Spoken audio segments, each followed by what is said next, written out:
Buongiorno a tutti, siamo qui nella sede di Unicredit a Milano, Piazza Gaulenti, con l'amministratore delegato di Unicredit Andrea Orcel per parlare di come il sistema bancario può e deve sostenere il Made in Italy, le aziende. Partiamo da un dato. La banca più grande negli Stati Uniti capitalizza in borsa circa 8 volte la banca più grande in Europa. Questo è un problema, anche lei più volte ha sottolineato questa differenza di dimensioni e di forza del sistema bancario, ma non solo del sistema bancario, anche a livello economico. Questo lei più volte ha spinto anche al consolidamento, non solo lei, anche la stessa Banca Centrale Europea, consolidamento non solo nazionale ma anche a livello europeo. Però questo si scontra spesso con appunto, diciamo, barriere a livello politico, a livello nazionale. Ecco, cosa rischia l'Europa a non creare davvero un campione, uno o più campioni bancari europei?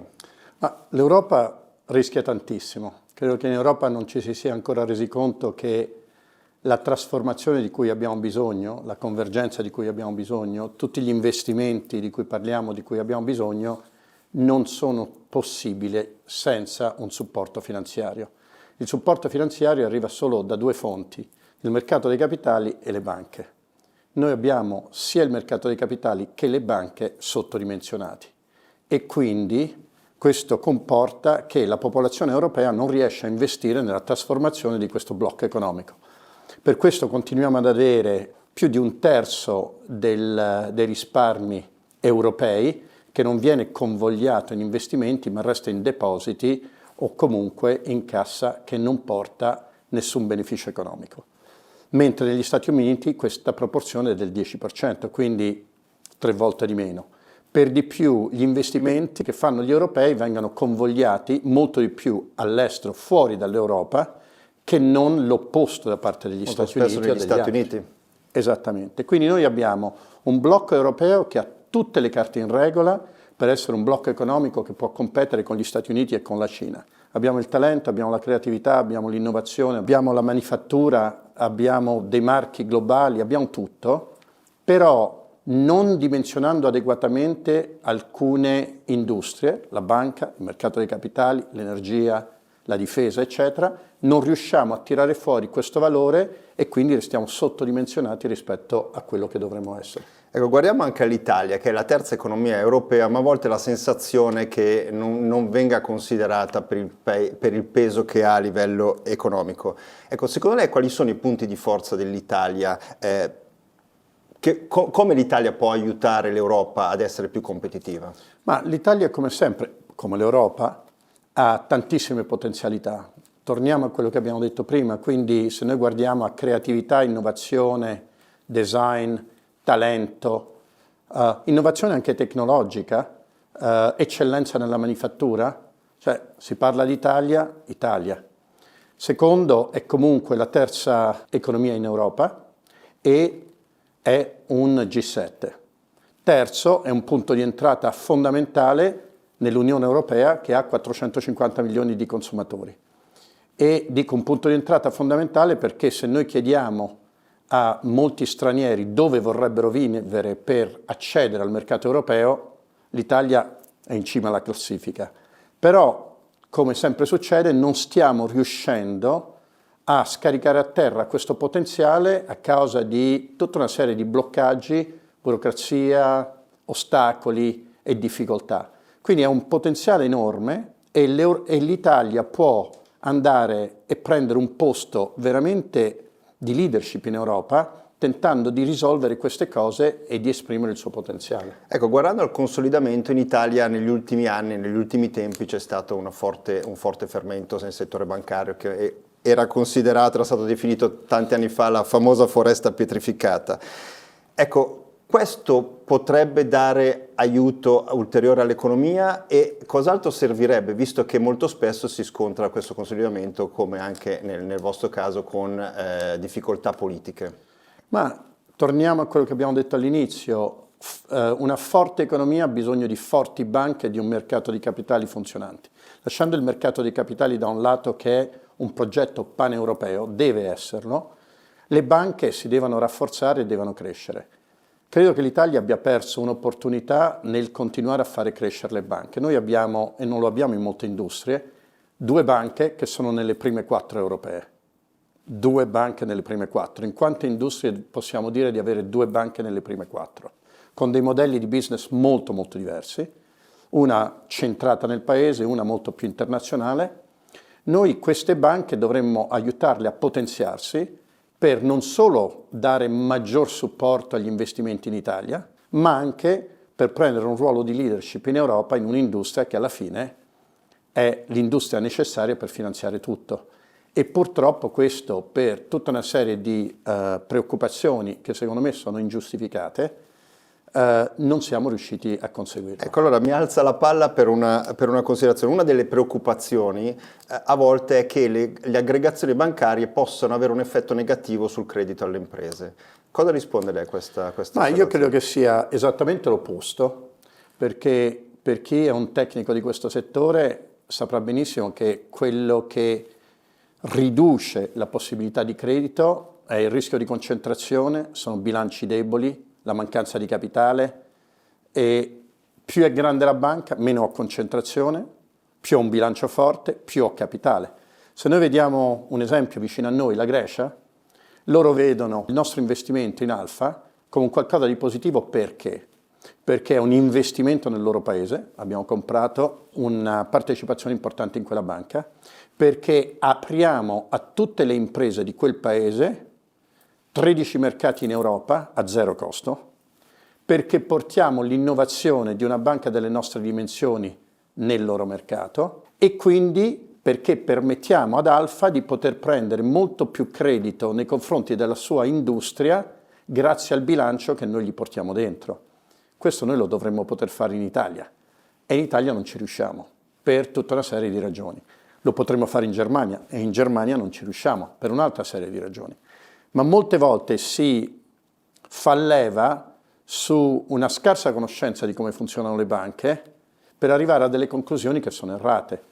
Una banca internazionale, si dice, non può essere ben radicata nel paese. Noi abbiamo 13 banche federate, ognuna è gestita localmente.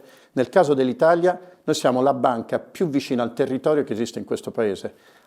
Siamo una federazione di 7 banche, 7 regioni, dove abbiamo riportato 95% delle decisioni al capo della regione. Quindi noi è come se avessimo 7 casse di risparmio collegate fra loro che traggono vantaggio della scala di un gruppo che gli porta 15 milioni di clienti e questo tipo di scala. Noi siamo più forti nelle regioni, siamo più radicati, siamo più rapidi. Molte banche che si dicono molto radicate al territorio hanno delle strutture verticali e prendono decisioni solo in sede centrale, a Milano o in altri posti. Noi no, noi la prendiamo a Napoli, a Verona, a Milano, a Palermo, eccetera, eccetera. E quindi questo dentro di un gruppo che in teoria è un gruppo internazionale che dovrebbe essere meno radicato, invece lo è di più. E se noi guardiamo qual è la crescita nella piccola e media impresa o nei piccoli operatori economici di Unicredit, è maggiore di quello dei suoi concorrenti. Non dovrebbe essere così se una banca grande non ha quella spinta, invece lo è. Faccio finta che io sia un investitore americano o comunque non europeo. Ecco, perché io dovrei venire a investire in Italia e nello specifico in Unicredit? E perché dovrei pensare che possa essere l'Italia e il sistema bancario e Unicredit in testa la spinta per la crescita non solo dell'Italia ma dell'intera Europa? Ma io credo che in questo momento abbiamo visto un flusso di investimenti da parte degli Stati Uniti in particolare e dell'estero in generale sull'Unione Europea e sull'Italia che non vedevamo da tanto tempo. Questo perché? Perché c'è tanta instabilità dappertutto e incertezza dappertutto che l'Italia dentro l'Europa sembra un paese molto più stabile in relativo di quello degli altri. In effetti lo è.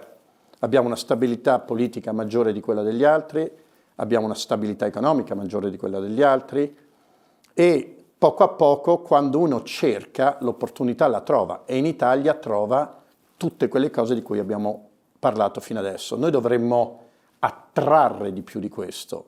Noi non ci possiamo difendere tirando su muri, noi ci dobbiamo difendere avendo delle imprese di eccellenza che crescano più delle altre e che vanno all'estero portando questa eccellenza. E credo che con questi capitali e con questi influssi, che in un certo senso la stabilità di cui abbiamo adesso sta beneficiando, io credo che abbiamo un'ottima opportunità di farlo. Perché Unicredit è visto come un modello che 5 anni fa veniva criticato perché era un modello 13 paesi, 13 banche, federale, sa molto di inefficienza, inefficacia, incapacità di portare a fattor comune le cose.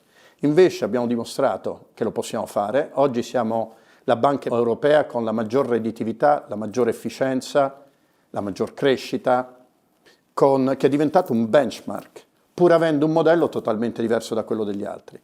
E nei prossimi 4 anni dimostreremo, e molti investitori ci credono, che riusciremo a trasformare questi dati di efficienza e di redditività in dati di maggior crescita, dando attraverso un gruppo che ha sede in Italia una porta di entrata su 13 mercati europei, e quindi è la miglior maniera di investirci attraverso un gruppo unicamente.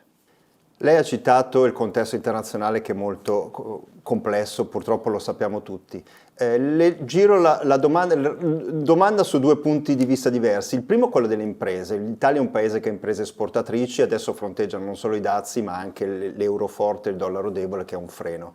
D'altro canto c'è il sistema bancario che deve essere resiliente, deve essere forte. Ecco, queste due cose, quanto sono importanti e quanto le banche forti possono sostenere le imprese anche in questo momento così difficile? Ma secondo me sì, è un momento difficile. Io credo che sia sottovalutato, sottostimato quanto sarà difficile il 2026 e il 2027, ma soprattutto il 2026, per le banche quantomeno. Abbiamo dei tassi discendenti, abbiamo un'inflazione che ancora esiste, abbiamo una necessità di investimenti che ancora devono essere fatti, abbiamo un'instabilità geopolitica generale che rende tutti preoccupati sul quando fare degli investimenti, e in tutto questo uno dovrebbe orientarsi, è difficile. Detto questo, le banche in generale, Unicredit in particolare, hanno investito tanto per diventare più forti, più resilienti e per avere capacità di spinta proprio in questi momenti. Noi, specificatamente Unicredit, negli ultimi 4 anni parlavamo di unlock trap potential, cioè di far scaturire il potenziale che non si vedeva ancora nella banca. Nei prossimi 4 parliamo di accelerazione, parliamo di crescita, quindi nonostante quello di cui stiamo parlando sull'incertezza geopolitica, su tutte queste cose, noi vogliamo trarre vantaggio da queste difficoltà, avendo investito già negli ultimi 4 anni per questi 4, per tentare di crescere e di sostenere clienti, famiglie e di fare una differenza tale che fa sì che guadagniamo quota di mercato e guadagniamo credibilità in un mercato più incerto. Io la ringrazio, starei ora a parlare ma i tempi sono sempre serrati nei convegni. La ringrazio tantissimo per questa intervista, per le risposte, e buona giornata a tutti. Grazie a lei.